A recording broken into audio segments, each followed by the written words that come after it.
Welcome, Big Rocket, my friend! Ricardinho Sá, seja muito bem-vindo, coisa linda! Como é que você está? Muito obrigado, amigo. Tudo bem? Tava tendo aqui umas discussões bilíngues aqui. A gente Discussões tava se divertindo, bilíngues, né? muito mais... Como é que, quando você fala, só uma pessoa tá falando? Unilateral. Unilateral, né? Tem um mono alguma coisa aí, né? É monólogo. Um monólogo? Praticamente um monólogo. Ricardinho Sá, que bom que o foguetão nunca vai ser um monólogo. De forma nenhuma. Né? De forma nenhuma. Aí ele morre. Né? Hã? Aí ele acaba. Se Se virar for um monólogo. monólogo? Não existe. Pode ser algo filosófico, né? Uma reflexão filosófica, alguma coisa assim, né, Ricardinho Sá? Seria interessante. Por que não um monólogo de Bruno? Nossa, Você não bem soltou hoje filosófico, você não culto, soltou hoje né? Um óculos baixinho aqui Só no um lado. narizinho, né? Cabelo branco e tal. Isso, Né? Seria meio mais pondé. emblemático, né? Uma coisa Acho meio que não ia dar pondé, muito certo, carnal. não. Cortella. Por que não? Posso chamar o que Cortella? você tá prestes a fazer? Vai. Roda a vinheta. Roda.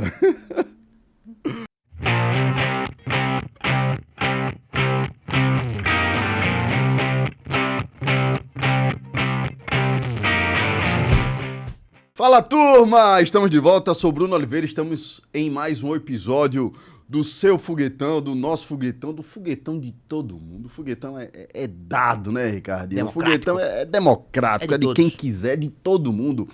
É de todo o mundo. Qual a diferença de todo mundo, o mundo todo e o todo o mundo? Ixi, não, aí essa coisa É semântica... filosofia do fala, Cortella. Como é mas que você falou? Cortella, não. E aí você não... Aí você me pegou. Qual é a diferença? Sei lá, meu irmão. Aí a gente tem que chamar Pasquale pra participar de um episódio, Próximo não? convidado do foguete. Próximo convidado do foguetão. Você tá bem, querido? Tô bem. Estamos aí no episódio... Perdi vários. as contas. Vários. Tem vários aí. Caminhão de episódio. Isso aí. Né? Um caminhão de imóvel alugado, né? E principalmente que ela garante, Ricardo. Com um selo bem grande assim. Um selo bem grande, garante. Isso aí. Né? Se o inquilino não pagar, ela garante. Isso aí. Cara, eu tô... Quanta responsabilidade o dono da marca tem ao E dizer tem que assim, ter eu garanto. autoridade, Isso aí. segurança, né?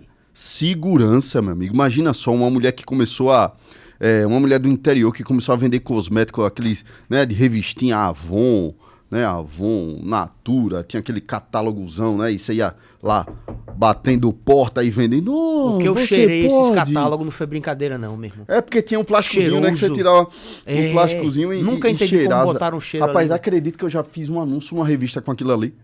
Como foi esse negócio? Um anúncio, eu não lembro, velho. Rapaz, minha memória hoje tá puxada. Quando era da Zeca, né? Um anúncio, e aí nesse anúncio vinha um plásticozinho com um cheirinho, e a pessoa levantava e cheirava. Aham.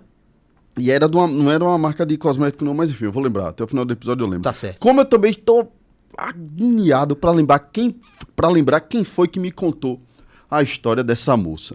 Eu tenho quase certeza que esse nome vai surgir durante o episódio. Vai. Inclusive, quem estiver assistindo, se foi você, meu amigo ou minha amiga, eu juro que eu não lembro. Mas, rapaz, quando me contaram a história dela, eu pensei, temos que gravar um episódio com essa cidadã. Esse vale E o a gente episódio, estava tentando, né, aquele grande desafio da agenda. A agenda, inclusive, Ricardinho Sá, a agenda é um dos maiores desafios da humanidade hoje em dia. Muito complicado. As pessoas estão cada vez mais multitarefas. Isso. Difícil. E outra coisa, isso dá um aplicativo, viu? Um aplicativo de agenda? Por exemplo, você tá aqui quem agenda quiser do copiar, pode foguetão. copiar, viu? E de novo, né, Ricardinho Sá? Ideia sem execução vale 10 centavos o balde. Isso é verdade. Certo? Vamos lá. Imagina só, um aplicativo, você tá encontrando o Ricardinho na rua, né? Sim, Ô, Ricardinho, rapaz, quando eu te vejo, vamos marcar. Puta, Né? que frase clássica. Né? Vamos marcar e nunca marca. O que você pode fazer? Vamos marcar, bora. O cara vai... Já conecta os dois celulares, já compartilha as agendas, e sugere vários dias, vários horários. Muito bom. Imagine, Perfeito. né? Gostei dessa ideia, Ou cara. seja, não precisa O negócio é mandar aquele executar, negócio né? do link, aí ficar na agenda, que não sei o que, de marcou, tal, né? Exatamente. É uma evolução aí. Vamos Gostei marcar, dessa, gostei dessa frase. pode... Repita aquela frase da ideia sem execução. Uma ideia sem execução vale 10 centavos o balde. Ai, que negócio fantástico, cara. Parece aqueles livros que a gente vê os coaches falando sobre, né? Sim. Não tô desmerecendo o Inclusive, trabalho no do dia coach, da né? gravação do episódio de hoje, eu subi um stories recitando um texto Eu para o vi. Dia dos Namorados. Eu vi. Né? Os Coach do corações amor. apaixonados. E você precisa cultivar o amor. Você precisa regar o amor. Ricardinho Sá, meu amigo. A voz até muda. Isso, falar Que de amor é uma voz sensual. aveludada, Ricardinho Sá. Mas, senhoras e senhores, vamos voltar para o tema, porque o Foguete Sem Ré, um dos assuntos que nós não trabalhamos aqui é dublagem, né, Ricardinho Sá? Apesar de já ter rolado muitas interpretações do Bob Esponja, inclusive ganhei um Bob Esponja hoje. O que é um Ganhei boneco? um bonequinho do Bob Esponja. Não é possível. Foi? De Da fã? turma lá, eu te expliquei. Ah, explica aí. Pensei que fosse um fã bonequinho do Bob Esponja. do Foguete Sem Sim, Ré. senhoras e senhores, agora vamos apresentar a nossa convidada de hoje. Hoje a gente tá divertido, viu, Carlinho? Turma, Bora, vamos embora. Imagina só uma mulher vinda do interior que vendia cosmético no livrinho, na revistinha, desde o colégio. Desde o colégio.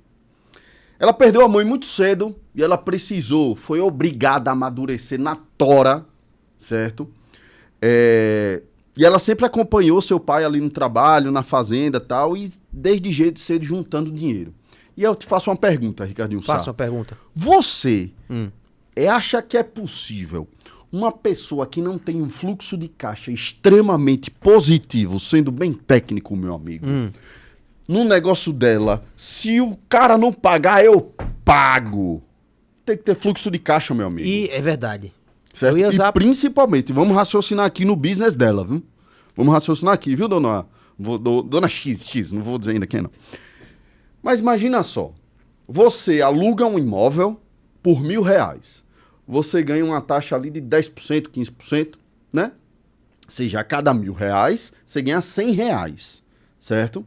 Só que, para que você garanta o aluguel de uma pessoa que é de R$1.000, você precisa ter 10 imóveis de 1.000 alugados para você conseguir garantir, né? Caso o cara não pague. Isso Ou seja, se um não pague, né? Se um Se não um pague, não ou pagar. seja, é 10 para 1. A conta mais ou menos assim. Obviamente que essa conta, poxa, tem ali o aluguel de 3.000, o aluguel de 5.000, o aluguel de 600, o aluguel de 800, vai ganhando, né? Mas principalmente, isso aí é um modelo tão antigo de negócio e tão atual, porque os grandes modelos de negócio são um sistema de assinatura, digamos assim. Sim. Né? São SaaS, que é o quê? Poxa, nesse mês entrou 10 clientes, beleza? No mês seguinte, saíram 2 clientes. Eu fiquei com um saldo de 8, mas entrou mais 10. Agora eu tenho um total de 18. Ou seja, você consegue ir escalando o seu negócio, você tem uma recorrência todo mês, e você vai escalando. Nada mais é que um modelo Explica aí, que o modelo Netflix, que o modelo Spotify e por aí vai. Senhoras e senhores, dona Mônica Andrade, seja muito bem-vinda. Obrigada, é uma honra estar aqui com vocês.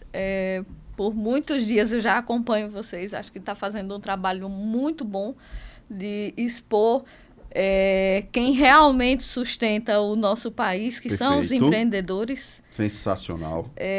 Eu acho maravilhoso ouvir as histórias pessoais, que vocês puxam muito também, não só traz as histórias profissionais como Sim. pessoais. É tudo vida, né? É tudo vida, Tá perfeitamente. tudo conectado. Mas desculpa, vá, termina aí. Então, assim, é muito bom estar aqui com vocês, de verdade, assim, naturalmente, eu já gosto de contar a minha história para as pessoas que sentam comigo para conversar, porque eu entendo que minha história é uma história que serve como exemplo, um bom exemplo de que nós podemos tudo que nós queremos na vida. E eu posso dizer que eu tenho tudo que eu quero e foi plantado. Então, qualquer um pode. Eu consegui o que eu quero e qualquer um pode conseguir o que quer na vida. Mônica, me diz uma coisa, você é da onde? Eu sou de Glória, Nossa Senhora da Glória. Nossa Senhora da Glória. Isso. E você começou a trabalhar com quantos anos? Aí, vamos lá. Então, primeiro eu quero falar aqui sobre a minha origem familiar. Certo. Eu sou de Nossa Senhora da Glória, mas eu não sou de Glória, da cidade de Glória. Eu sou do povoado, do povoadozinho lá, pequeno. E eu sempre fui, sabe aquela menina pra frente? Sempre fui a ousada. Ixi, o povo diz, "Ih, essa aí vai dar trabalho." Sempre fui a que gostava de me relacionar, de sentar, ouvir os adultos. Eu com 7 anos, você falou... Essa menina tem quantos anos, hein? Você falou aí sobre a questão dos cosméticos que eu vendia na escola, mas eu vou muito lá atrás. No interior, quando a gente morava lá, não tinha nem todas as casas. Para você entender a precariedade que eu vinha da minha família, não tinha energia elétrica. Então, o que acontece? Na minha casa, a gente já tinha uma situação melhorzinha do que a dos demais. E aí, a gente tinha a TV, mas era a bateria. Não sei se você já ouviu falar. Era uma bateria que ligava a TV. Não. Eu nem sei como é hoje, como é essa bateria, mas era uma bateria que ligava a TV. A geladeira era no botijão a gás. Então... A geladeira? Oi, que onda. Então, assim... Aí o povo se reunia na sua casa se pra assistir reunia, a lá era o novela. cinema. Lá era o cinema. E aí, sabe o que é que eu fazia pra você entender que eu acho que realmente eu nasci com o empreendedorismo dentro de mim? Vendedora. Eu fazia o quê? Pedia, eu não sabia que eu era criança, eu tinha 7, 8 anos. Eu pedia pra minha mãe assar milho, no período de milho agora, né? Período junino. Assar milho pra eu vender. No cinema. No cinema. E tinha sessão todo dia, né? Claro! Porque a novela é todo dia. Então, o que acontece? Eu fico lembrando disso e para mim é muito gostoso. E eu realmente, assim, a minha história... Porque eu acho que a gente tem que honrar muito a nossa história, porque é isso que... É o nosso alicerce. Então, e apesar de ser uma família humilde, a gente sempre teve princípios, né? Que eu acho que se eu posso dizer que uma das coisas que eu mais trouxe de casa foi princípios. E ver sempre meus pais trabalhando de forma correta, aquilo ali, e nasceu dentro de mim a vontade de crescer e o empreendedorismo. Acho que foi essa combinação aí que deu certo. E o dinheiro do milho, você fazia o quê? Água. Ai, Bruno, eu guardava. Sempre eu guardava o dinheiro. Só que... E quem te ensinou a guardar o dinheiro? Eu tinha vontade de comprar coisas melhores. Eu sempre tive vontade de comprar coisas melhores. Então, eu guardava com o objetivo de conquista, de conquistar. Na verdade, eu acho que hoje eu continuo sendo exatamente aquela criança, com outros sonhos. Mas eu não aprendi isso. Eu nasci com isso. Porque eu queria ali guardar para comprar alguma coisa diferente. E nunca... Mas você pagava pra sua mãe o milho, não? Claro que não, né, Bruno? Ou seja, margem 100%. Vamos lá. Então, depois criei... Vamos andando, para você chegar sobre minhas histórias de empreender. Tá, vendendo milho. Vendendo milho, ok. Mas aí, depois, cresci e tal, eu comecei a trabalhar com 16 anos. Neste momento, eu trabalhava e estudava, e a gente morava no interior ainda, mas a gente não estava morando mais em Glória, estava morando em Canindé, mas ainda no interior. Aí era quando Sertão meu pai... Brabo. Sertão Brabo, que foi onde meu pai trabalhava numa fazenda para o pessoal de G. Barbosa. Certo. E aí foi o meu primeiro contato realmente com a grandeza. Foi através de Seu Gentil. Então, tanto que eu falo muito para Daniel Barbosa, que ele, Seu Gentil, foi meu primeiro ídolo, né? Uhum. De admiração, de me inspirar, de vir, sair do interior e vir para cá e ver a grandeza que era aqui. E você trabalhava onde ali com 16 anos? 16 anos eu trabalhava, me jogaram numa escola para dar aula. Foi mesmo. 16 anos. Eu nem sabia estudar ainda direito. Imagina, me jogaram numa sala para dar aula. E Você aí, dava aula de quê? aula de primário, interior, né? Que junta tudo e você tem que dar aula de tudo. Você dá aula de tudo. O primário de matemática, português, ciência, geografia e tal.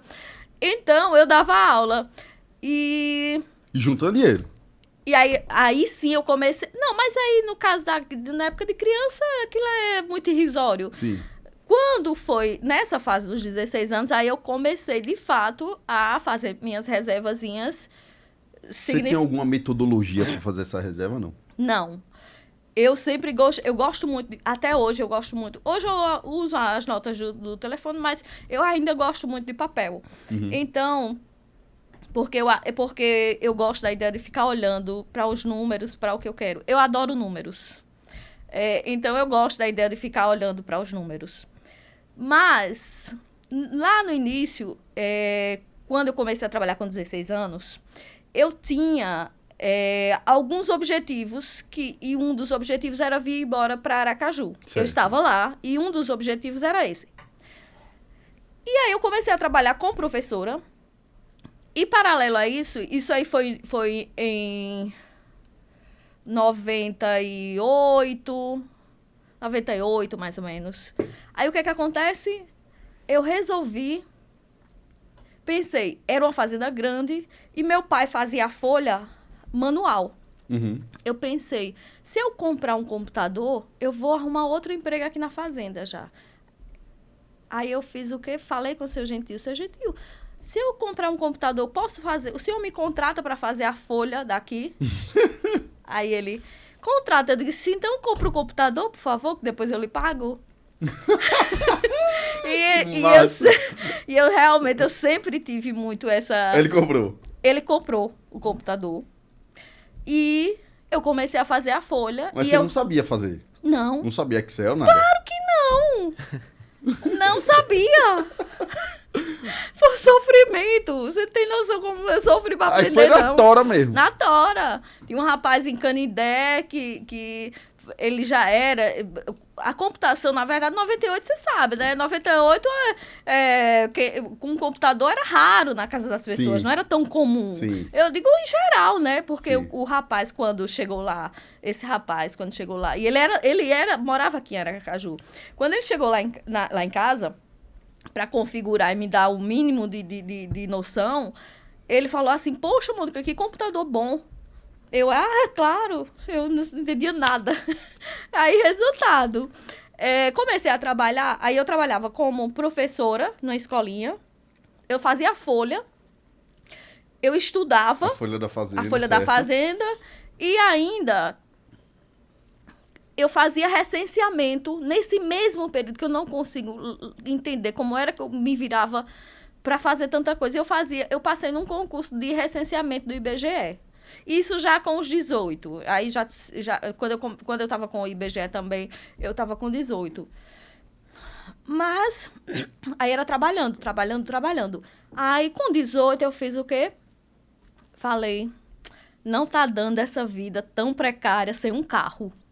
Certo? Porque, calma, vamos lá. Na minha casa não tinha carro. Pra gente se deslocar, sabe como era que a gente se deslocava?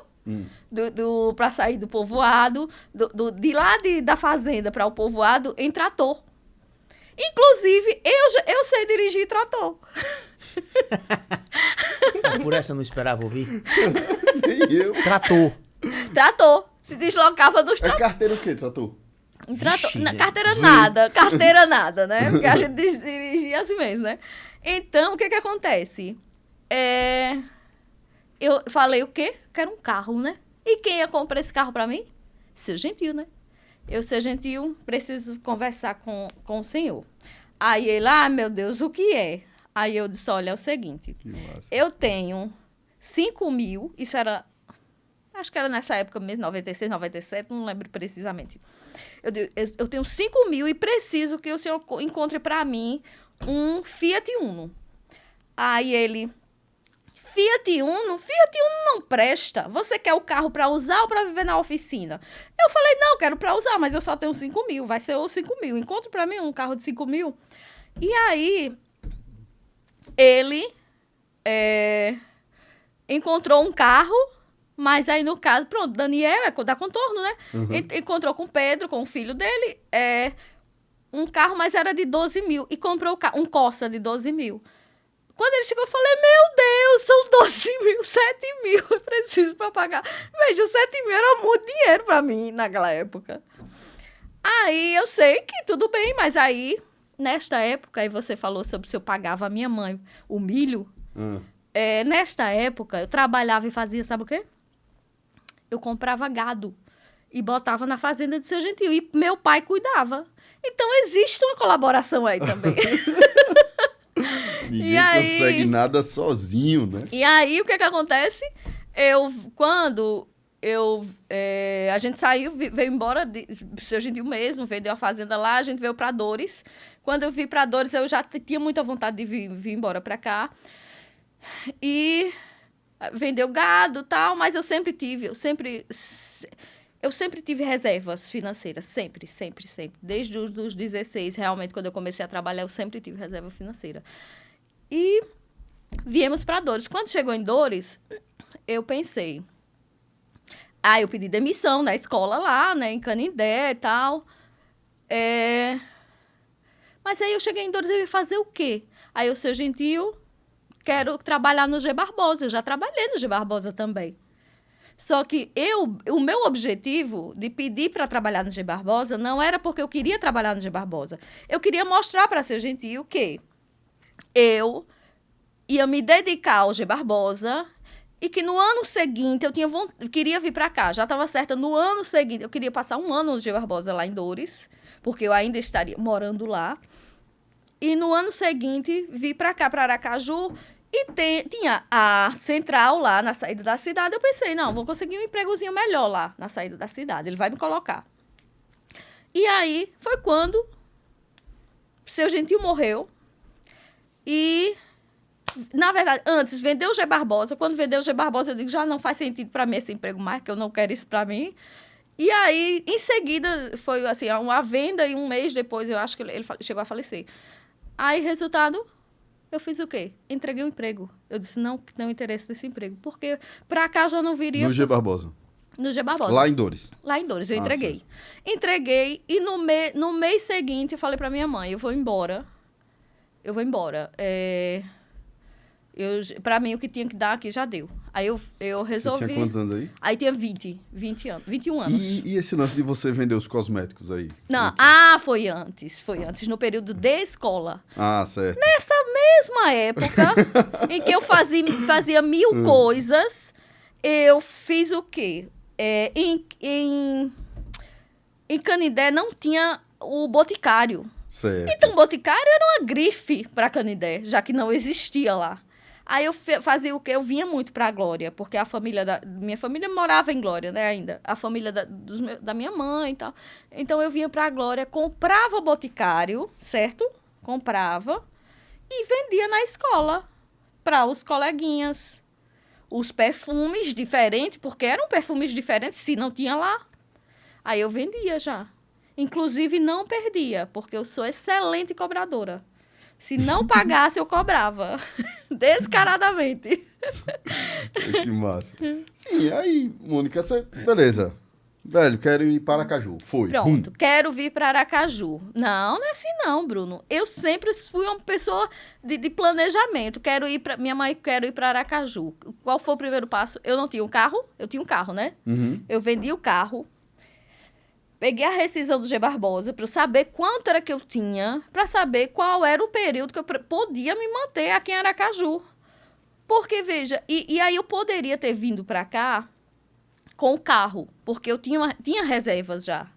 Mas, o que foi que eu pensei, analisei, que se eu viesse para cá com o carro, ia ser mais despesas. O carro ia ter despesas, e a princípio eu não tinha nenhum emprego. Resolvi vender. Então, eu vim para cá na época, em 2001, né? Eu cheguei aqui em 2001. Uhum. Com 12 mil reais, certo? Certo. Em 2001. Juntando tudo. Juntando tudo. Certo. Tudo. Rescisão, reservas e a venda do carro. 12 mil reais. Cheguei aqui, fui procurar emprego. Saí a procurar emprego. Você foi morar onde? Calma, primeiro... vamos para frustrações. Essa é a parte que eu gosto. Primeiro vem as frustrações. Lembra que eu falei que eu conheci a grandeza e a prosperidade através de Seu Gentil? Sim. Foi quando a primeira vez que eu... Não, eu já tinha vindo para Aracaju, mas eu não tinha vindo contemplar tanta grandeza. Ir para o apartamento deles da Beira-Mar, um apartamento enorme que se perdia. Ai, meu Deus, é isso que eu quero para minha vida, certo? Certo. E aí, quando eu cheguei com 21 anos aqui para procurar apartamento, eu vi a dura realidade, né? A minha realidade. E aí, gente, é frustrante, porque de imediato, primeiro que é um choque muito grande, assim, eu dou muito valor às pessoas que saem do interior, que vêm para cá, sabe? Porque a gente tá lá, seja lá qual for a situação de cada um, mas a gente tá lá no leito da nossa família. E sair, se deslocar para vir para cá, é coragem. Eu dou na imobiliária, quando eu vejo currículo de pessoas que são do interior, dou maior valor, já tem um olhar especial para aquela pessoa, sabe? E aí, quando eu chego aqui, eu fui procurar apartamento. Eu procurava apartamento de todo jeito que eu podia pagar, os valores que eu podia pagar. E nada era agradável. Eu lembro que eu sozinha, né? Entrei num ônibus para ir olhar um apartamento que me indicaram no Augusto Franco. Mas o Augusto Franco de hoje não é o Augusto Franco de 20 anos atrás. Eu entrei no mesmo ônibus que eu entrei, eu voltei. Porque primeiro que eu não sabia andar direito, né? Aí eu entrei, perguntei ao motorista se podia voltar no mesmo ônibus. Eu sei que ele me colocou em outro, eu voltei. Mas eu chorei horrores. Eu falei, eu não vou sair do... E nesta época a gente morava numa fazenda muito linda. Eu falei, eu não vou sair de onde eu moro pra vir morar aqui, não vou sair. E aí eu encontrei um apartamento no centro da cidade, ali vizinha à Catedral, que foi um lugar que eu gostei. E acabou que eu aluguei o apartamento Quanto lá. aluguel ali mês? Bruno, eu não lembro com precisão, mas eu acho que era, sei lá, eram uns 200, 300 reais, que foi 2001, né? Sim. Eu sei que eu passei a morar lá, menino, calor não. Hoje eu trabalho com isso, gente do céu. O sol entrava de um lado a outro, mas estava ali, no meu apartamento. E estava ainda morando melhor do que os outros que eu tinha ido olhar. Certo. Pronto, estava tudo certo, por hora. Mas eu falei que eu gostei mesmo foi de morar no canto do Portinari, que era onde a gente morava. Então, justamente. Então, rapaz, que ambição saudável. É gostosa de se ouvir. Maravilhosa. Né? A ambição, Bruno, ela é boa. A ganância é ruim. A ambição é maravilhosa. Eu dou o maior valor quando eu vejo as pessoas com ambição. Eu digo, poxa, ambição é do bem, ambição é bom. E aí, o que acontece?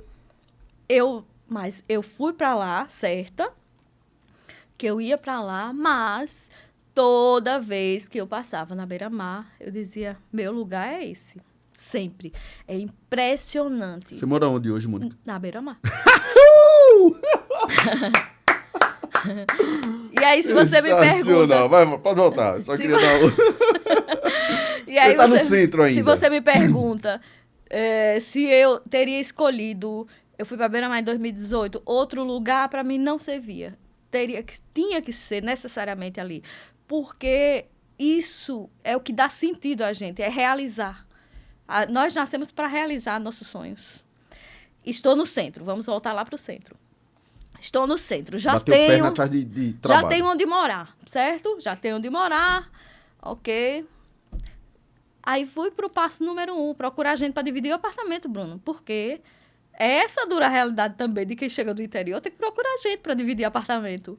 Fui procurar gente para dividir apartamento. Entrava um mês, outro dizia não dá certo, não. Não vi, infelizmente, não dá certo. Isso é uma luta para encontrar. Eu sei que eu continuei dividindo até que entrou uma pessoa que, inclusive, ela é minha amiga até hoje.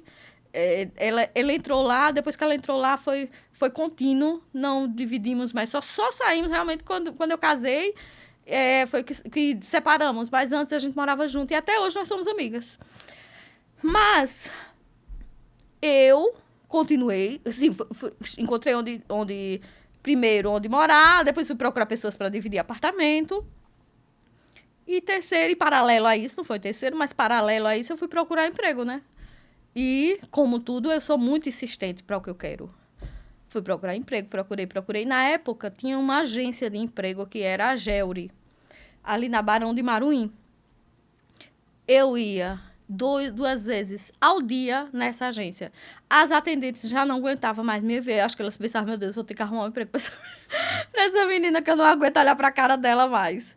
Eu ia lá 2 vezes ao dia. Já conhecia as meninas, já chegava lá, já conversava, já perguntava, e aí, surgiu alguma coisa? E aí? Aí surgiu uma imobiliária, onde não pedia experiência de imobiliário, porque eu falei, olha, mas eu não tenho experiência. Não, mas não pedi experiência, tá. E aí eu fui fazer a entrevista. Quando eu fiz a entrevista, tinha outra moça lá também fazendo a entrevista, e eu sei que eu fui selecionada. Pronto, eu só precisar, em tudo que eu pego para fazer, eu só preciso realmente dar a oportunidade. Deu a oportunidade ali, comecei e acabou. Eu sempre, Bruno, em tudo que eu fiz até hoje, tudo que eu pego para fazer, realmente, eu me destaco. Tem uma amiga minha que ela fala assim, sua mão, onde coloca, vira ouro. Mas não é isso, é a dedicação. Eu me dedico muito a tudo que eu pego para fazer, eu me dedico muito. Porque você pode até... Lembra do G. Barbosa lá atrás, que eu trabalhei? Eu queria estar ali? Não é que eu não queria um futuro ali. Mas eu não estava ali. Então, até o momento que eu estou ali, eu dou meu melhor. Acabou. Para mim, é inquestionável. E é isso que eu trago muito para a empresa. Eu sempre digo para a minha equipe, você não precisa querer estar aqui o resto de sua vida, mas até o momento que você esteja realmente de verdade. Porque não faz sentido você estar em um lugar sem dar o seu melhor. Porque, no fundo, não é o outro que está perdendo, não. É você também. Você está sendo uma pessoa extremamente meieira ali. Uhum. Né? E isso leva para tudo. Se você não dá o seu melhor no seu trabalho, você não vai dar o seu melhor no seu pessoal, não vai dar o seu melhor. Ponto final. E aí, eu fui trabalhar nessa imobiliária. Aprendi muito, muito, muito. Era uma imobiliária muito pequena, ela hoje já não existe, mas era uma imobiliária muito pequena, era apenas eu e mais 2 funcionários.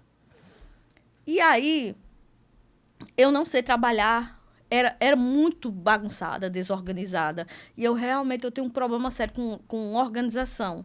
Eu não consigo trabalhar, eu fico perdida.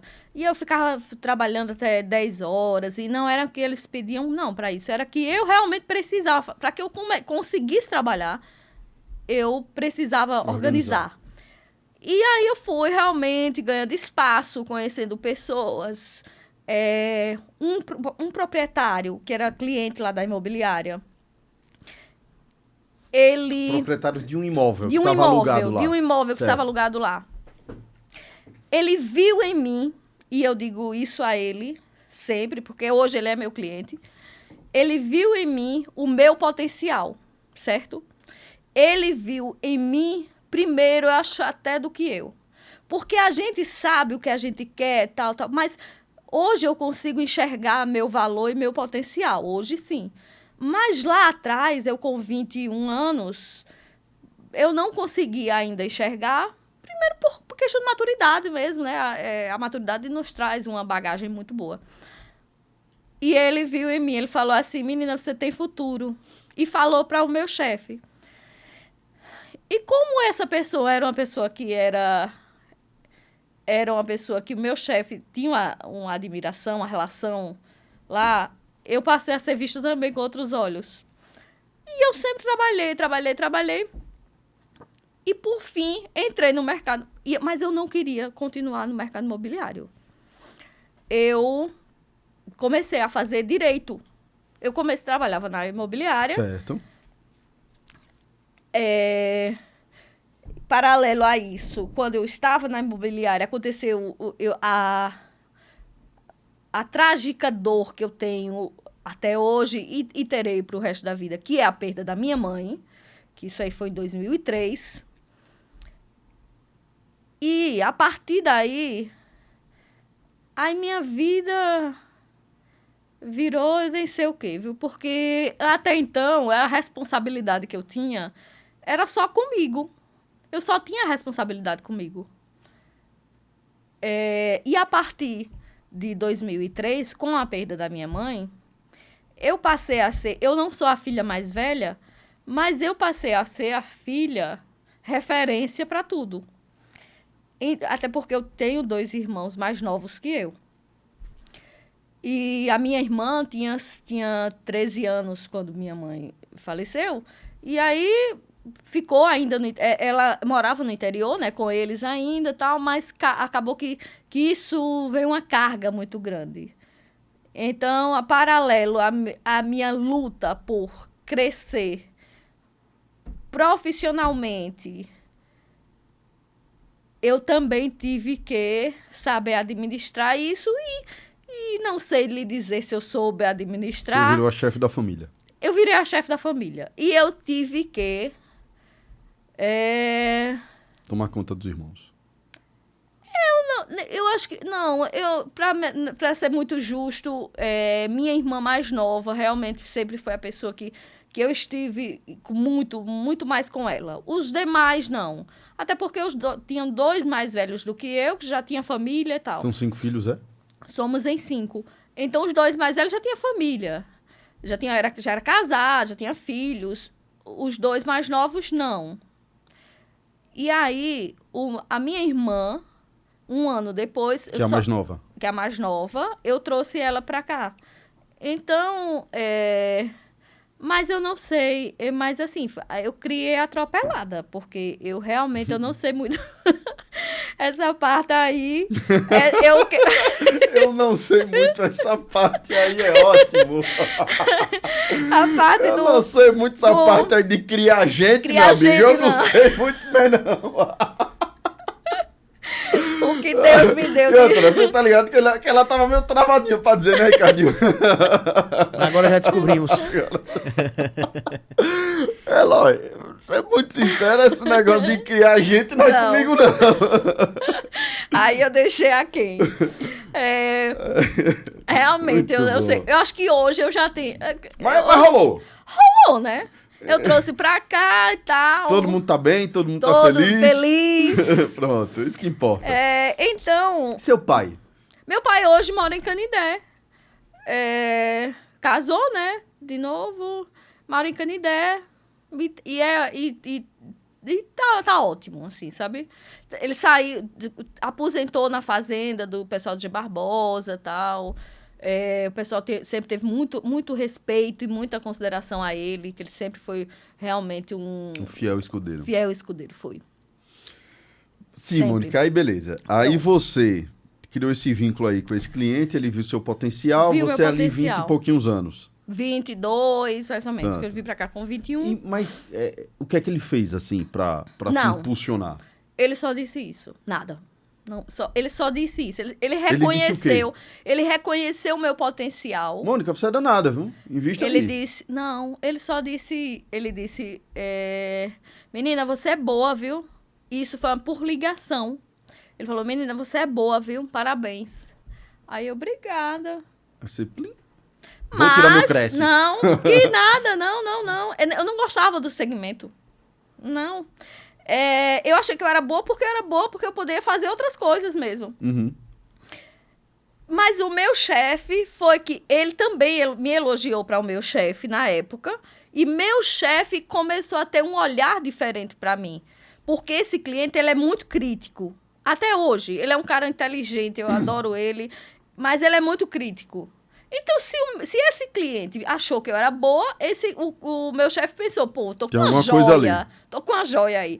Enfim, trabalhei, foi uma experiência boa, eu aprendi muito, porque eu acho que a gente consegue absorver o melhor de qualquer situação. Por mais que fosse uma empresa desorganizada, eu consegui absorver ali o melhor que eu pude. Uhum. Até para coisas que hoje eu olho e digo assim, é óbvio que isso aqui jamais eu faria. Mas tem coisas boas também que a gente tem que dizer, poxa, que legal. Eu aprendi muito com eles. Eu aprendi muito.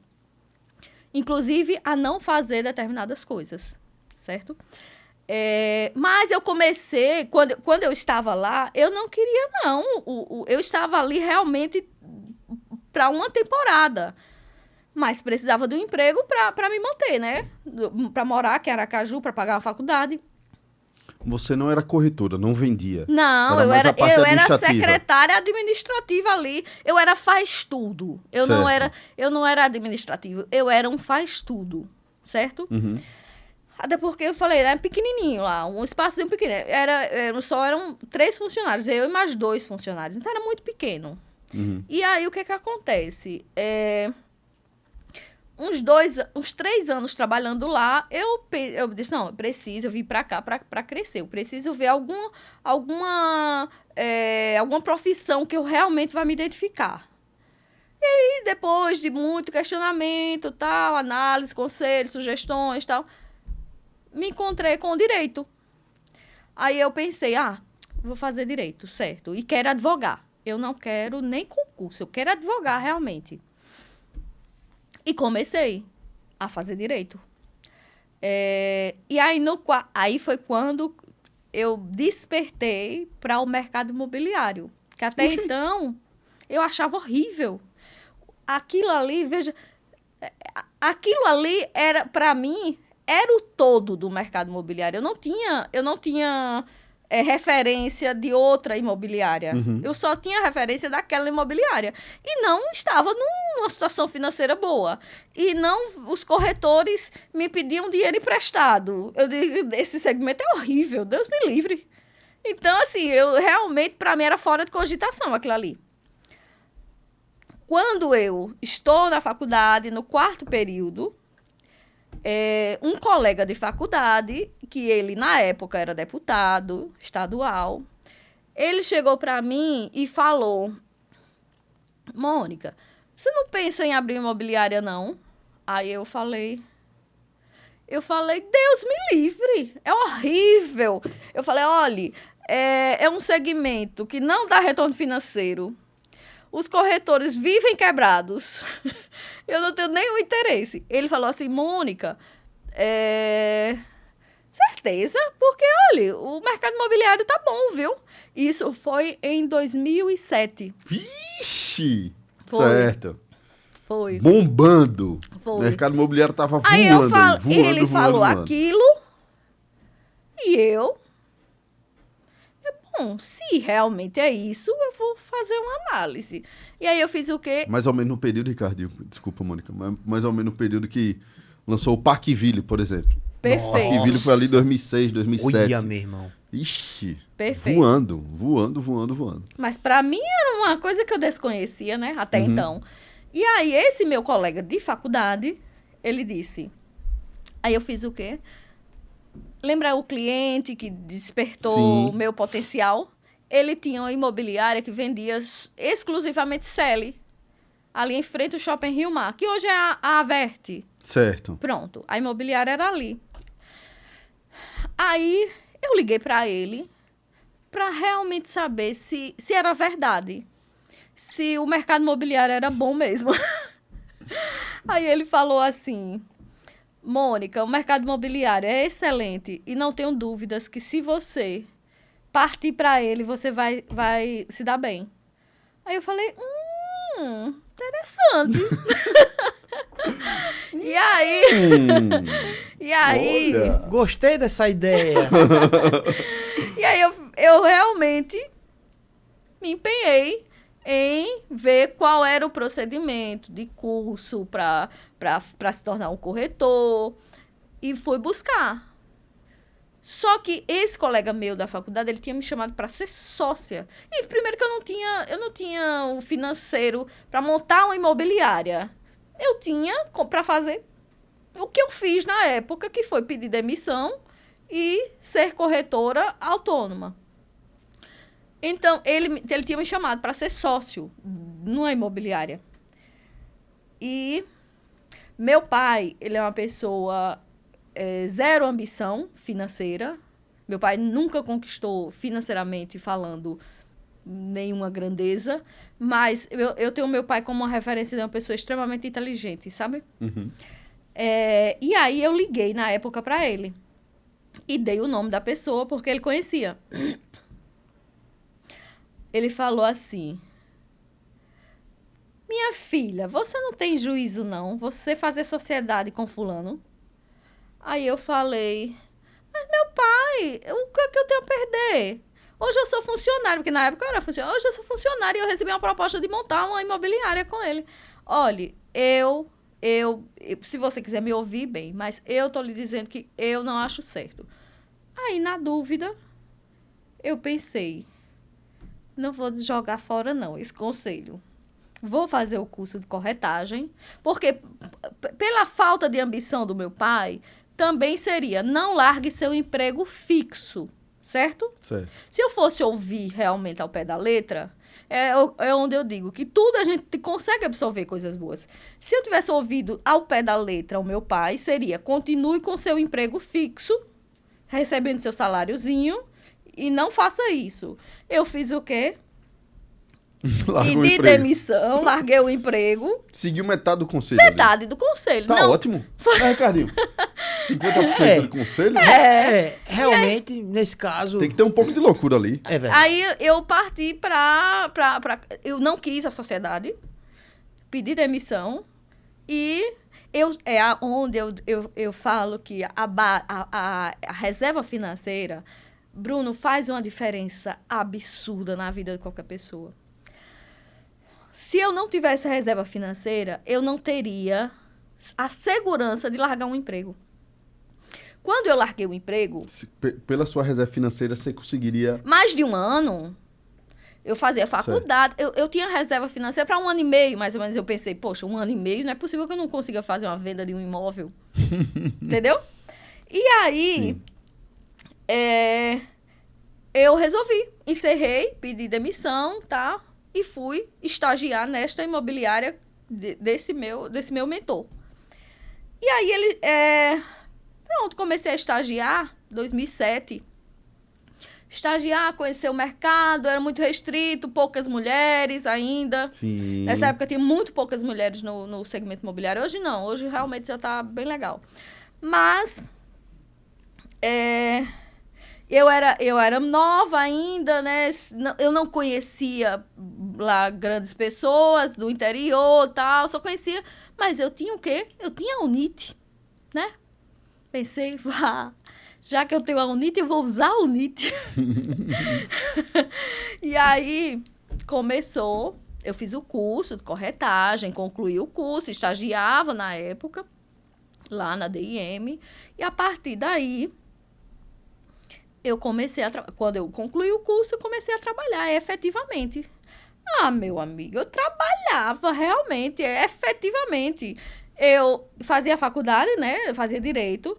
Eu tinha, na época, porque como não tinha ainda o WhatsApp, eram 3 telefones na bolsinha. Todo mundo me zoava na faculdade, porque vivia os anúncios chegando de noite no telefone e eu saía para atender. Claro, os professores ficavam danados. Por quê? Peraí. Vamos organizar.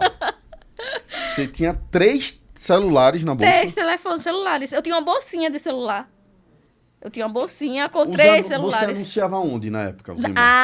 Onde funcionava, onde existia, onde era que a gente, quando pensava em procurar um imóvel ou um carro, a gente procurava onde? 2007. Classificadão do Sinforme. Claro, Sinforme. Quem mandava na cidade era o Sinforme. Então, semanalmente... Os foguetinhos, né, que chamavam. Semanalmente, a gente... Foguetinho. Eu fazia meus E anúncios. por que 3 telefones? Bruno, eu não sei lhe dizer, não. Eu sei que... já sei. Antes, o telefone era caro, né? Então, existia um fixo, um telefone que era aquele 3044, 3043. Sim. Existia esse, que era como se fosse um fixo, que era um fixo móvel. Sim. Se é que existe. Tipo Nextel, um negócio desse, Isso, exato. Existia Era o Nextel. né? um Claro, ou não, um Vivo e um TIM. Ah, rapaz. Porque eram Porque operadoras. na época... tinha um negócio que se você ligasse... Você tinha Caríssimo. Vivo. Se você ligasse por Era de Claro, graça. era super caro. Caro. Né? Aí nos anúncios tinha Ligação lá, de Vivo, Vivo. Claro, TIM. Isso. Ah, beleza. É um meio de facilitar que o Perfeito. cliente me ligasse. Ok. Então, eu tinha 3 telefones ali. Eu tinha a bolsinha do celular, que toda vez que tocava, eu vibrava, eu saía com a bolsinha na mão. Os professores já... Lá vai a menina da bolsinha. Então, e na UNIT mesmo... Você passou quanto tempo para vender o primeiro imóvel? Então. Então, vamos lá. Olha, primeiro, eu me sinto muito abençoada. Eu acho que eu sinto de verdade, do fundo da minha alma, que existe uma luz especial, que Deus foi muito generoso comigo, certo? Gente do bem, minha amiga. E aí, veja só. Em final de 2007, né? Foi quando eu saí em julho, e aí comecei a estagiar. E aí eu não conhecia, lembra que eu não conhecia muita gente, né? Sim. Eu não conhecia muita gente, e eu pensei, as pessoas que eu conheci durante o tempo que eu trabalhei na imobiliária, vou procurar para oferecer imóveis, e a UNIT, que eu estudava, fazia direito, eu digo, os professores, vou procurar os professores, alunos, para ver se consigo vender meu primeiro imóvel. E eu fui em um cliente, que era cliente lá da imobiliária. Da antiga. Eu fui levar um folder para ver se ele não tinha interesse em comprar um Certo. imóvel, certo? Quando eu cheguei lá, ele falou, minha amiga, eu não quero comprar não, eu quero vender aquele prédio velho lá da Rua Itabaiana. Eu pensei, poxa, e agora, meu Deus, esse prédio... Meu antigo patrão já tinha tentado vender, não tinha vendido. Um cara da Decide tinha tentado vender, não tinha vendido. E ele jogou pra mim. Eu pensei, meu Deus do céu, o que é que eu faço? Mas vendeu. Aí, quando eu falo da luz, eu disse, claro, senhor Bosco. Claro, fingindo ser já uma expert, sem entender nada ainda do mercado. Claro, senhor Bosco, deixa comigo, vou vender seu prédio. Eu fiz um anúncio no Ciforme. Um único cliente ligou. Um foguetinho. Sim, um único cliente ligou nesta mesma semana e este cliente comprou à vista. Que massa! Esta Quanto, Mônica, o prédio? venda eu não esqueço, porque foi a minha primeira venda. 180 mil. Era um prédiozinho, sabe? Que eu ganhei de comissão. E aí, no caso, ele falou assim, olha, agora eu só pago 7 mil de comissão. Aí eu, tá bem. Eu ganhava R$800 mensal. Na época. Olha. R$800 mensal. 10 meses de salário. Então, eu ganhei 10 meses, quase 10 meses de salário. Aí eu falei, tá, tudo bem, senhor Bosco, né? Não é 5%, mas tudo bem. Ou seja, veja só, ela tinha uma reserva ali para 1 ano e meio. Isso. Essa primeira venda aconteceu com quanto tempo? Eu Da ainda... demissão. 4 meses depois. Sua primeira venda demorou 4 meses. 4 meses. Você demorou quanto tempo para tirar o Mas Cresce? eu estava com... Mas, na verdade, é porque eu ainda não tinha o Cresce. Eu não trabalhava ainda. Eu saí, certo. na verdade, comecei a estagiar para conhecer o mercado mesmo, né? Certo. Fui lá para entender como era que funcionava. Quando eu realmente comecei a sair para ofertar produto, eu vendi. Eu posso dizer E que... sua segunda venda demorou quanto tempo? Depois da primeira? Bruno, eu não lembro da segunda. Aí começou. Eu não lembro, porque veio uma série... Nessa época, a gente não vendia não, tirava pedido. Nessa época não era venda. Venda foi essa minha, que essa primeira foi uma venda. Foi uma venda. Porque eu fui atrás do cliente, eu divulguei o imóvel, eu apresentei, o cara foi lá, lembro que o comprador, eu estava de plantão no stand da Sely, e o comprador, foi lá, Mônica, você tá um sábado à tarde, você tá onde? Aí eu falei onde eu estava, que era na praça, na Luciano Barreto, ali certo. perto da gente. E aí eu cheguei, ele chegou e falou que ia comprar o imóvel. Gente, é uma felicidade que eu nem sabia explicar. Então, assim, realmente, essa primeira venda Meu pai, fiz uma venda! Lembra dos 800? Ganhei 10. 10 vezes. Então, assim, pronto, a partir daí, eu disse, gente, que coisa boa é essa? Isso foi assim, o meu despertar, realmente. E quando foi que você tomou a decisão para abrir o Mônica Andrade Imóveis? Calma. E aí, isso aí, 2007, final de 2007, bombando de vendas, tal, o mercado, tal. Os corretores não queriam tirar plantão, porque ia viajar e tal. Eu peguei vários plantões, de 2007 para 2008. Pronto, aí foi quando eu realmente comecei a vender. A vender. Eu disse que era tirar pedido. Aí eu comecei a me empolgar. Gente, que coisa boa. Aí eu vendia, porque eu sempre fui muito atenciosa também e tal. Fazer o trabalho como se deve ser. E aí, eu fazia a faculdade, que já não gostava tanto mais de direito. Já advogar já era fora de cogitação, mas fazia a faculdade ainda. Eu fazia a faculdade e também já falei para esse meu colega da faculdade que eu não tinha interesse em sociedade, que eu estava no segmento imobiliário, obrigada pela dica, mas não tenho interesse na sociedade, certo? Certo. E continuei porque eu tinha certeza que eu queria primeiro acabar a faculdade, que seria em 2009, como realmente foi, para depois pensar o que eu ia fazer. Até então, eu estava nessa imobiliária que vendia Sely.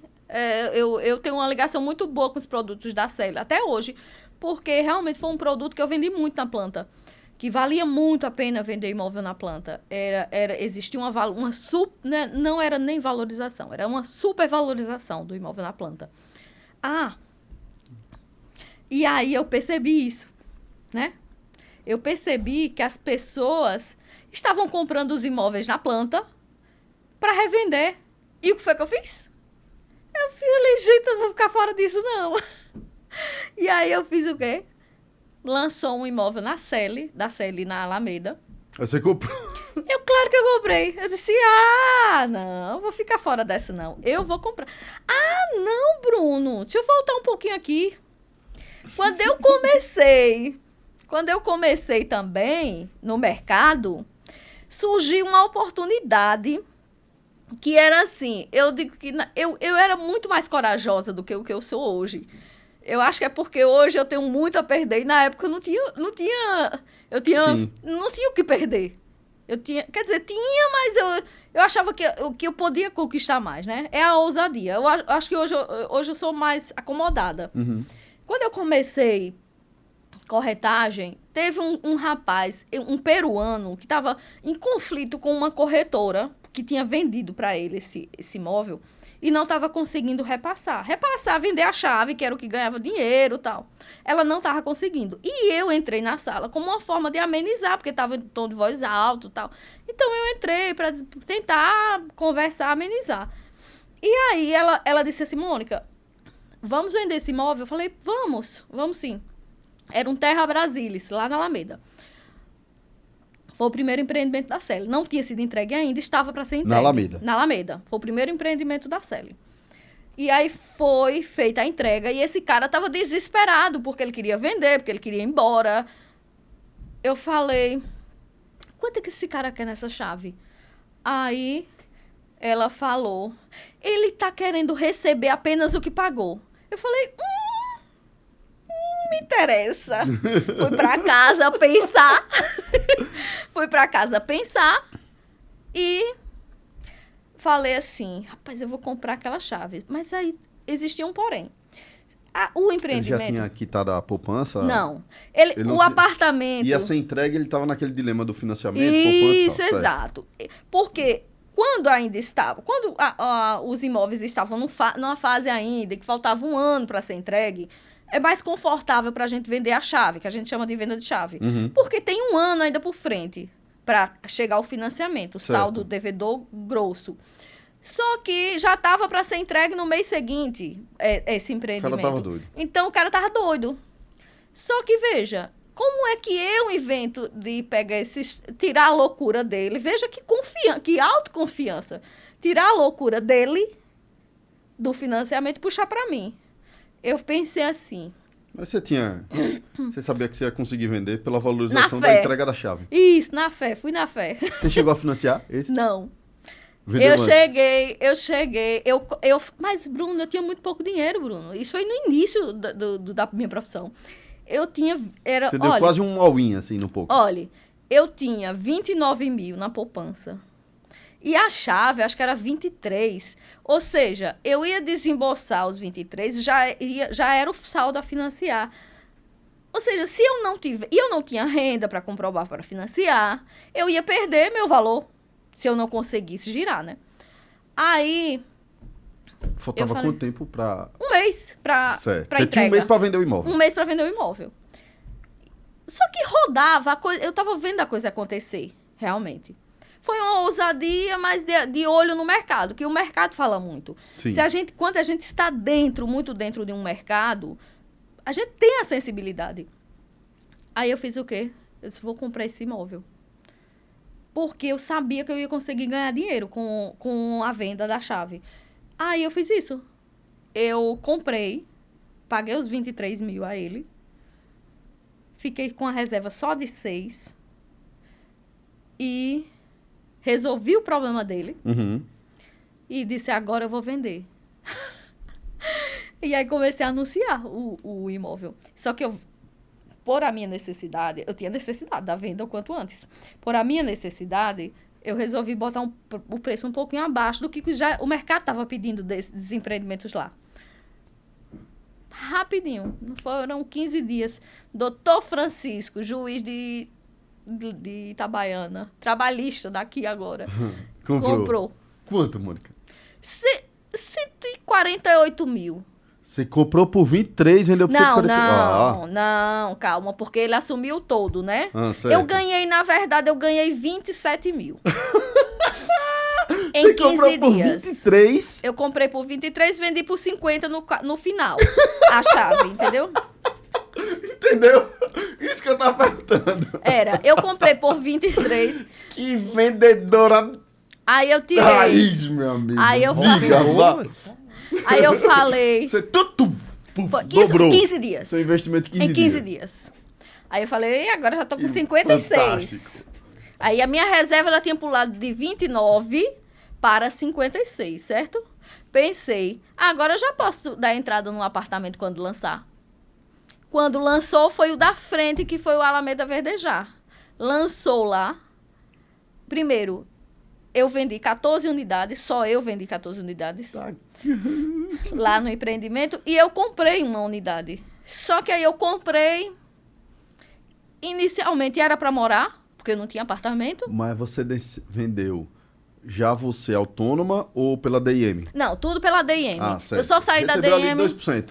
Um e-mail, né? absurdo. Mas eu recebi meus 1,5, que era muito dinheiro, que eu valorizava demais. Você viu, sei lá, 5 conto cada um. Era mais ou menos isso. 5, 6. Eu sei que vendi 14 unidades lá, no Alameda Verdejar. E, a princípio, seria para morar nesse apartamento e tal. Mas aí as coisas foram acontecendo, que eu falei, tá muito modesto, quero o melhor agora. Não quero este... Não muito quero... Bom, véio. Não, aí comecei a trabalhar. Gente, nessa época eu trabalhava, você não tem noção, não. Eu trabalhava de domingo a domingo. Sua irmã já morava com você, certo? Já morava comigo. E joguei a bichinha no mercado imobiliário. Completou 18 anos, mercado imobiliário. Que hoje ela é minha sócia na imobiliária e trabalha comigo. É meu braço direito, minha irmã. Que massa. E aí, veja só. Segui nesse ramo. Faculdade, vendendo imóvel. Faculdade de segundo plano, nunca foi primeiro, não passou a ser mais primeiro plano. Quando foi em 2009, eu concluí a faculdade e pensei, agora eu tô com muito tempo livre, preciso dar um up na minha vida. E aí nesse momento eu já tinha comprado no Alameda Verdejar 2 apartamentos. Já foi-se embora. Eu já tinha o Verdejar, eu já tinha ganhado 120 mil de lucro, já tinha vendido. Quando as pessoas passou a ter referência de venda de chave na Sele, me ligava, porque eu era boa da venda da chave. E aí passou isso. E aí eu trabalhando. Em 2010, eu resolvi colocar um escritório para abrir a imobiliária e trabalhar com aluguel. 2010. Aí você saiu da DIM? Saí da DIM, fui conversar com o meu mentor. Ele disse assim... Ele reconheceu depois que ele estava errado. Não é verdade, o nosso, às vezes, o egoísmo... Marcelo Menezes, que é essa pessoa que eu digo que ele despertou, ele reconheceu o meu crescimento antes mesmo de mim, meu potencial. Ele reconheceu meu potencial. E aí, como eu já estava na D&M, sentei com ele, falei, olha, eu vou sair, ou eu vou continuar vendendo Sally por aqui, mas eu estou indo abrir um escritório de aluguel. Aí por quê? ele Porque disse... a galera comprando monte na planta, e tinha gente que queria investir e vender da chave, e tinha gente que queria alugar, né? Bruno... Ou não? Eu não sei. Eu acho que às vezes as coisas acontecem. É por isso que é muito bom a gente ter a sensibilidade para o nosso desejo, quando é aquele desejo genuíno, sabe? É bom a gente ter essa sensibilidade. Eu acho que negócio tem muito a ver, a vida pessoal tem a ver e negócio tem a ver com sensibilidade. Eu conhecia muito bem, porque eu aprendi na imobiliária, eu aprendi a ser uma profissional, a ter princípios e comecei a conhecer gente, certo? Depois que eu saí de lá, o meu leque de pessoas começou a aumentar muito, porque eu vivia muito na rua e tal. Existia uma pessoa ou outra que me consultava sobre essa questão de aluguel, mas, na verdade, dentro de mim, ficou uma sementinha de que eu deveria trabalhar com aluguel, porque eu gostava de trabalhar com aluguel, como gosto até hoje.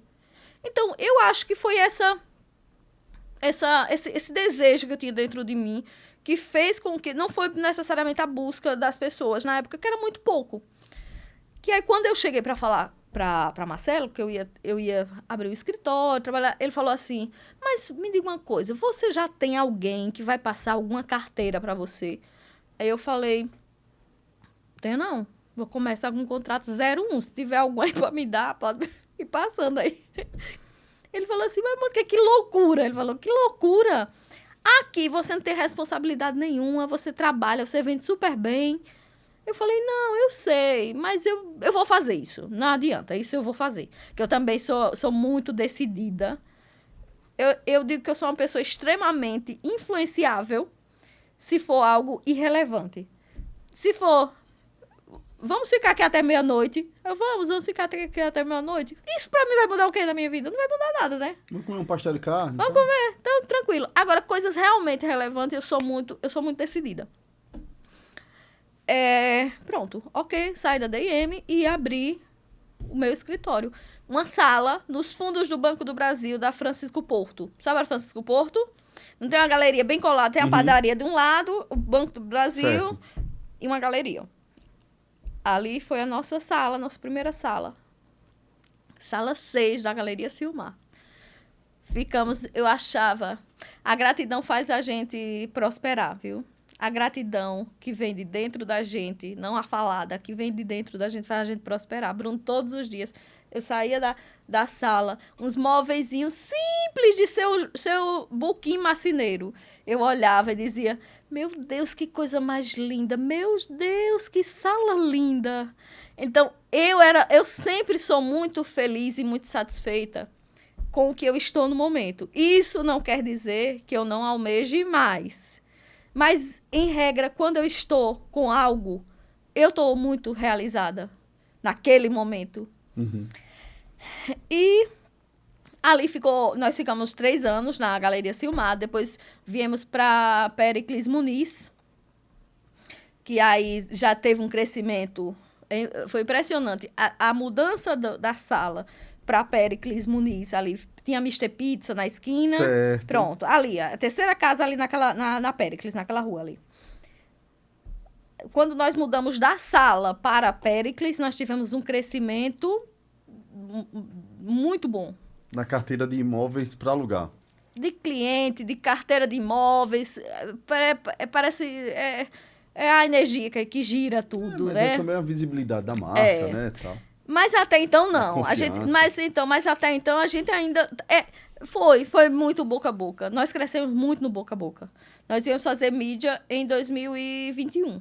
A gente passou a fazer mídia somente em 2021. Antes disso, a gente nunca fez mídia. Aí, quando chegou... e eu era muito também feliz e satisfeita na Péricles. Eu tinha certeza que eu não sairia dali. Eu sentava na recepção e olhava assim, eu dizia, meu Deus, que recepção linda. Então, eu sempre tive conquistando tudo que você tinha a mais. pensado lá atrás. Bruno, eu conquistei muito mais do que eu sonhava. Porque quando eu tinha 15 anos no interior, que a gente sentava na praça, eu e minhas amiguinhas da escola, eu sempre tive um sonho na minha cabeça. Eu acho que é muito importante a gente saber, de fato, para onde você, de fato, quer ir. Porque, veja isso é um exemplo de que se qualquer pessoa sensata parar para analisar, se você não sabe para onde você quer ir, você não vai chegar a destino algum, porque você não sabe. E eu sempre soube para onde eu queria ir. Só que as coisas foram grandiosamente mais. Mas eu sempre soube. Com 15 anos, eu dizia que eu vinha para Aracaju, eu vinha morar em Aracaju, veja, que eu queria um emprego que me pagasse razoavelmente bem, que queria um carro, um apartamento e uma poupança, que eu toda a vida fui dessa da poupança. E aí, isso é saber o que você quer. Uma menina de 15 anos, você perguntar o que você quer. Meu projeto é esse. Eu tinha um projeto de vida já. Então, assim, é muito importante. Quando eu pergunto para uma pessoa, e eu tenho muito essa mania horrível de conversar com as pessoas, especialmente as pessoas mais próximas a mim, sofre demais se não tiver uma resposta. Porque eu pergunto, minha irmã, às vezes, minha irmã já morou comigo, né? E aí, às vezes, no café da manhã, eu falava, irmã, mas seus sonhos? Ela, minha filha, uma hora dessa, pelo amor de Deus, não. Então, eu gosto de saber o que é que as pessoas têm de sonho. Eu pergunto na imobiliária, já fiz reunião. Gente, qual o sonho de vocês? Qual o sonho de vocês? Porque é muito importante a gente saber o que a gente quer, porque senão para mim, a vida não tem sentido, perde o sentido. A gente tem que saber, não, eu quero isso. E, claro, vamos mudar. Não tem problema nenhum em mudar. No decorrer do caminho, a gente mudar. Que eu me permito muito isso também. Meus sonhos, eu realizei meus sonhos. Eu me sinto uma pessoa muito realizada e muito feliz. Que eu acho que realmente, assim, eu me pergunto como deve ser ruim as pessoas não terem essa sensação gostosa de felicidade que eu tenho dentro de mim. Eu me sinto... Nem sempre foi assim. Quero pontuar isso. Nem sempre foi assim. A vida da gente, a gente vai transformando, né? Eu resolvi, depois que eu conquistei, eu não consegui, na fase de luta, ter o equilíbrio e o emocional e a felicidade que eu tenho hoje. Depois que eu conquistei a parte material, eu parei para analisar, e é o que eu analiso hoje, que eu preciso trabalhar dentro de mim a minha realização pessoal de tudo que eu conquistei. Porque senão eu acho que perde o sentido. Se eu não entender que eu conquistei o que eu queria, eu nunca vou deixar de querer, e que não tem nada de errado, mas eu vou sempre botar a minha felicidade e amanhã. Amanhã, quando eu conquistar isso, eu vou ser feliz. Amanhã eu vou ser feliz, sabe? Então, assim, eu trabalho muito Isso minha cabeça. Hoje, né? Isso é hoje. Então, eu sou muito realizada, muito feliz. Eu consegui... eu consegui estar em paz comigo. Eu consegui me realizar dos meus aspectos que eu almejava para tudo. E sou feliz e realizada comigo também. Mônica, me diz uma coisa, só para a gente ter noção da grandiosidade dessa história. Hoje tem quantas pessoas trabalhando com você? Nós somos em 28. E... Sensacional. Hoje você tem quantos imóveis alugados na sua carteira? Bruno, eu não vou saber lhe dizer com precisão, mas são mais de 1.000 imóveis. Eu não sei com precisão, uma menina não. que começou vendendo milho Ou seja, é uma no relação... cinema em casa, papai. Dá pra você? E assim, deixa eu só te falar uma coisa, Bruno. Eu não me deslumbro com o número. Não, Porque, veja, sabe por quê? mas isso inspira as Inspira, pessoas. sim. Inspira as pessoas, tenha certeza disso. Mas deixa Tenha eu só te falar certeza uma disso. coisa. Você que vende mais... também? Vendemos também. Vendemos também. Mas representando alguma construtora e tal? Não, não. Só porque imóveis usados? hoje eu não... Só usados, porque... eu gosto de seguir o que está dando certo. E hoje, imóveis usados para a gente está dando muito certo. Então, eu não quero tirar o foco para vender construtora, sendo que eu já tenho um nicho bom, que são os usados, entendeu? Mas deixa eu só falar sobre a questão de números. Claro, é importante. Eu falo números e dinheiro. Eu digo sempre, eu tenho a maior facilidade de falar de dinheiro. Sabe por quê? Porque dinheiro é uma coisa boa. As pessoas têm que acabar com esse mito ou estereótipo né? de que dinheiro é o dinheiro vilão. É sujo. Exato, Não dinheiro é. é maravilhoso. Dinheiro realiza seus sonhos, realiza os sonhos das pessoas que está ao seu redor. Então, dinheiro é muito bom.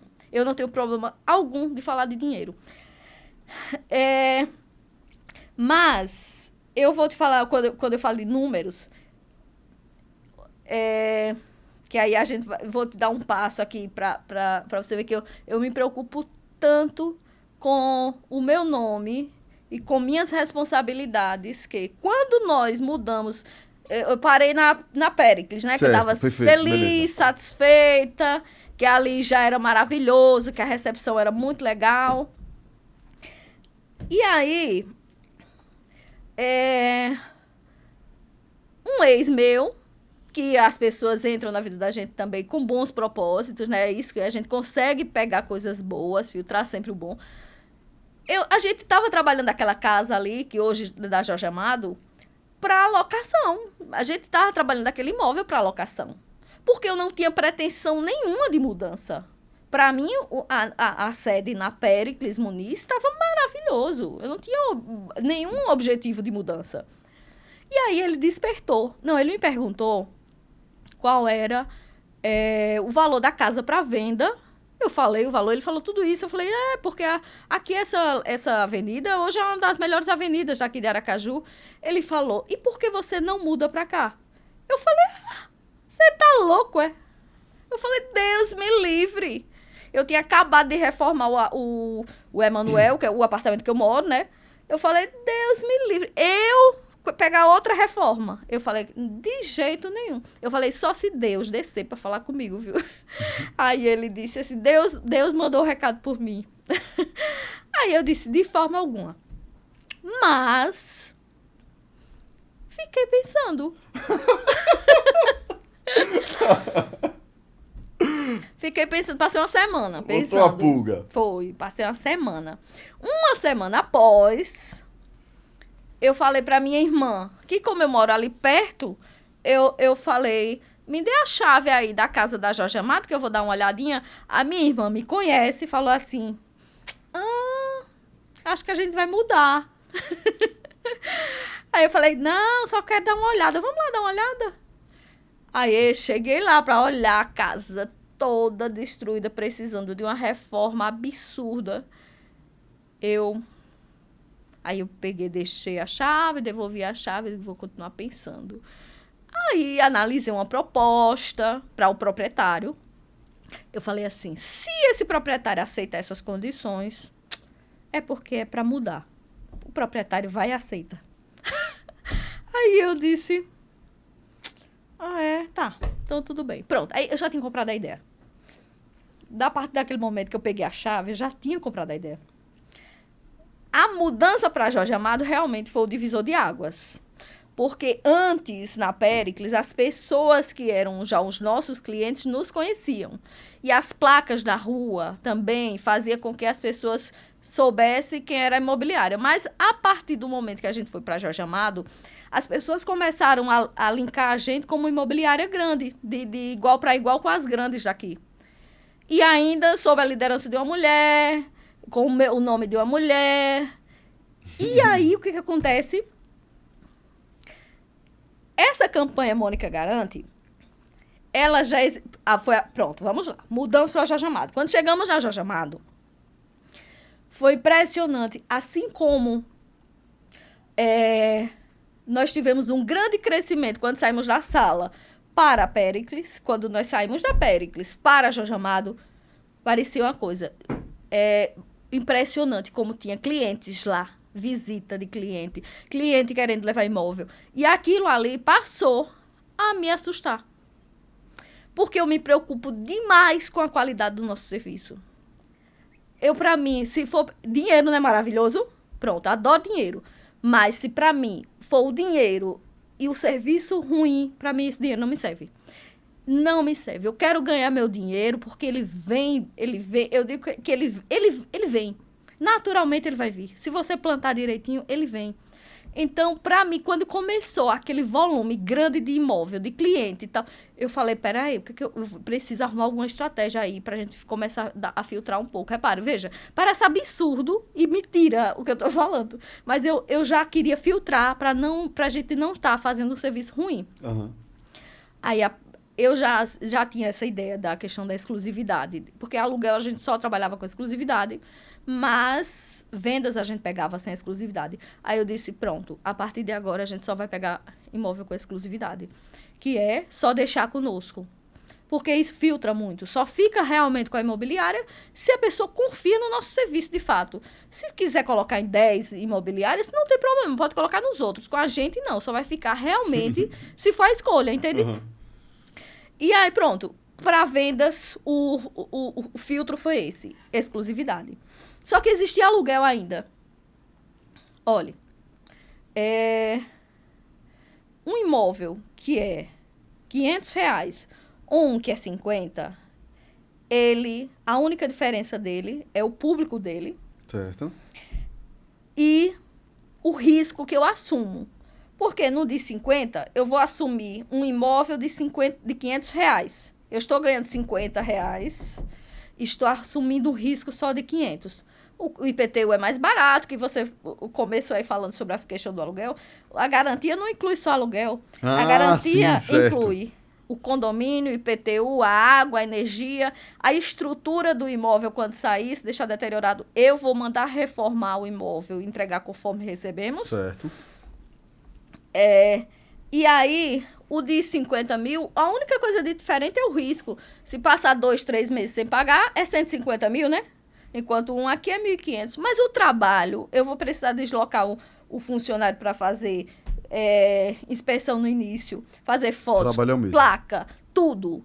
Inspeção mensal de contas, fazer contrato, fazer vistoria, o trabalho é o mesmo.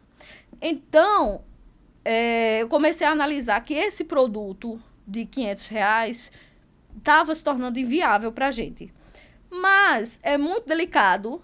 Como é que eu vou chegar para um proprietário para falar, eu não vou pegar seu imóvel porque é R$500? É uma indelicadeza absurda. Realmente não é muito meu perfil. Eu não faria isso. Mas eu precisava filtrar. E aí,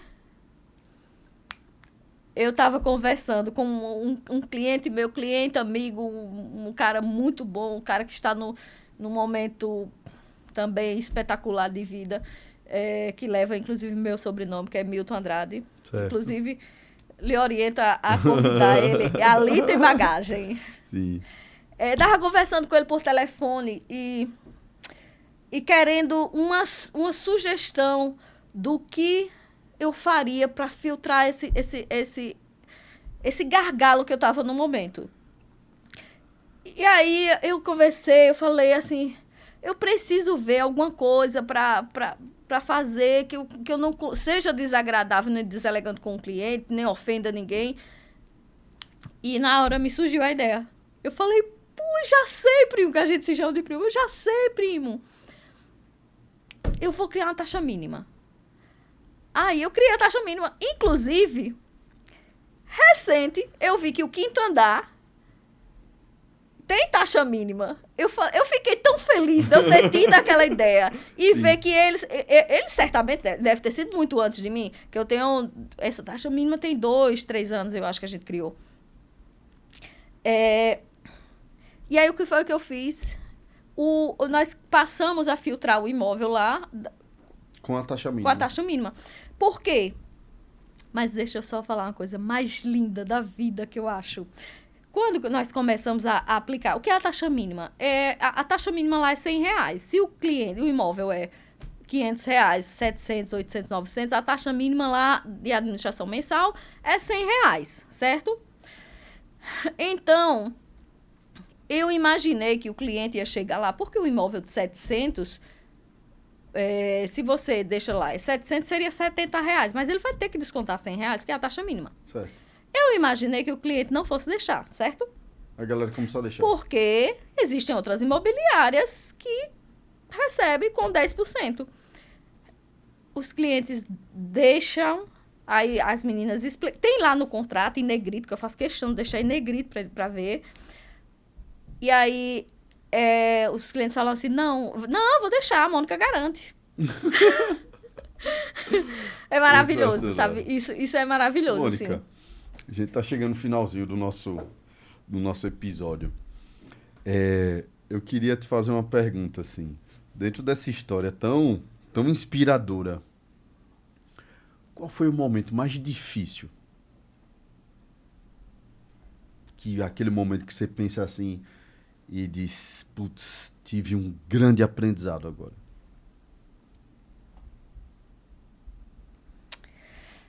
Então, eu acho que o início de formar a carteira de aluguel, para mim, foi uma fase muito de resiliência. Eu acho que aquele momento, se eu não fosse tão decidida com os meus objetivos, eu teria desistido. Porque não é fácil. Principalmente se você realmente quer trabalhar honestamente, organizada. Eu sou uma louca da organização. Então, eu acho que aquele momento ali... Porque imagine, o primeiro contrato, segundo contrato, terceiro contrato, e você vê que você está desembolsando ali. Mas isso é negócio, negócio. Então, eu acho que aquele momento, foi... De saindo muito mais do que entrando. Muito mais, porque é natural, né? É negócio, você está plantando ali ainda. Mas como é que eu posso dizer? É muito desafiador formar uma carteira de aluguel, é muito desafiador. Porque eu não, diferente do que Marcelo tinha perguntado se eu ia pegar uma carteira, porque se você pega uma carteira, você já tem ali, alguma renda, algum giro. Mas, no meu caso, eu formei uma carteira de 1 por 1, sabe? De um segundo, terceiro. Então, isso realmente é resiliência. E isso é bom para as pessoas entenderem que negócio não é simplesmente botar lá o negócio e já começar a ter retorno. E nem tampouco, na primeira dificuldade, desistir. Sim. E, Bruno, eu acho que... do que lá desde o tempo da venda do milho até hoje, eu acho que, para mim, eu tenho a convicção de que o negócio vem na alma, sim, mas a organização financeira e caixa é o rei do negócio. Sensacional. Aprendi isso a duras penas, né, Ricardinho? Mônica Andrade, só pra gente fechar ali 2 minutinhos, porque eu tenho um toque. Segunda pergunta, qual o desafio de ser sócia solitária, assim? Não sei se você tem sócios de fato, tá? Mas qual o desafio de você estar sozinha para tomar as decisões? E quer queira, quer não, um desafio ainda maior por ser mulher. Vamos lá. O solitário, ele tem, como tudo na vida, tem 2 vertentes, né? Todos os bônus são seus, mas todos os ônus também são seus. Eu realmente acho que isso é uma dor de qualquer empresário que realmente é só. Muitas vezes eu tenho vontade de ouvir uma segunda opinião, sabe? Para que eu não tenha total responsabilidade daquilo. É tanto que na minha vida pessoal, muitas vezes eu não quero tomar decisões. Porque eu já tomo decisão toda hora na imobiliária. Então, se quer ir para tal restaurante, pelo amor de Deus, não venha perguntar de restaurante, não, porque todo dia eu tô numa decisão, entendeu? Toda hora eu tô tomando decisão. Então, para mim, sobrecarrega. Eu acho que tem horas que sobrecarrega. Não acostumei, eu gosto do que eu faço. Por ser mulher, há muito tempo atrás, eu dei uma entrevista e me perguntaram isso. E se eu tinha, por ser mulher, eu tinha sofrido algum preconceito lá atrás. Hoje, eu olhando para trás, eu vejo que eu sofri. Mas eu nunca senti, acredita? Quando eu olho para trás, eu sei que aquilo era preconceito. Mas eu não sentia. Eu estava tão obstinada em conseguir o que eu queria, que eu nunca senti. Para mim, sempre foi pormenores. Então, assim, eu sempre soube usar muito bem a questão de ser mulher. Sempre. Eu sempre soube usar. A sensibilidade feminina é maravilhosa. A organização feminina é maravilhosa. A mulher passa muita credibilidade. E para o que eu trabalho, com o que eu trabalho, eu consegui passar uma credibilidade que acho que realmente o que faz total diferença. E eu fico muito feliz com isso. Se você perguntar meu nome, seja corretor, profissional com correntes, ou seja um cliente na rua, pode até falar que eu sou chata. Agora, desonesta, ninguém vai abrir a boca para falar que eu sou desonesta. Então, isso foi uma coisa que eu consegui também, que me sinto muito realizada. Ricardinho Sá, meu amigo. Que história massa.